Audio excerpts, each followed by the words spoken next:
ချမောင်ခါကိုဒီနေ့6လေးကြော်ပေးပါဆိုတော့ကြော်ပေးဖြစ်တာပါဒီနေ့တော့ကျမရဲ့ချမောင်ကြော်လေးကိုပစုံကြောက်တွေပါရင်မထည့်ပဲနဲ့ပေါ့နော်မတုံးပဲနဲ့ကျမရှောင်းနေနှင်းပြီးပြီးတန့်လေးနဲ့ပဲကြော်ပေးဖြစ်တာပါငပီးကချိုပြီးတော့လေးရော်လေးဆားထည့်ရတော့မှမငန်လို့ကျမငန်ပြားရင်တော့နည်းနည်းပေါက်ရပါတယ်ဒီနေ့ကငပိစီတက်တဲ့အချိန်ကျတော့ကျမမီးပိတ်ပြီးအမြဲစီတက်ပါတယ်ငပိကလေးမှုေးလာပြီးကျက်လာပြီးဆိုတော့ကျမမီးပြောင်းဖွင့်ပြီးတော့နှစ်ကလေးထည့်ရပါနှစ်ကိုလေးအရေးခန်းအောင်ကြော်ပါတယ်နှင်းခမ်းမှုန့်အနေနဲ့ကတော့ကျမတို့က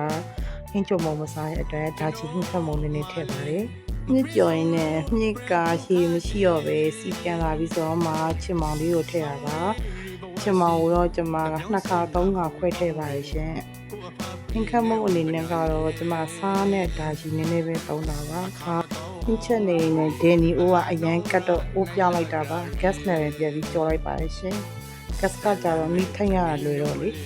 45မိနစ်လောက်ကြော်ပြီးရဲ့အချိန်မှာရှားပါပြီချက်ကလေးဒါကတော့အားနဲ့တွဲစားဖို့စကားကြော်ထားတာပါပြုတ်တမရရှင်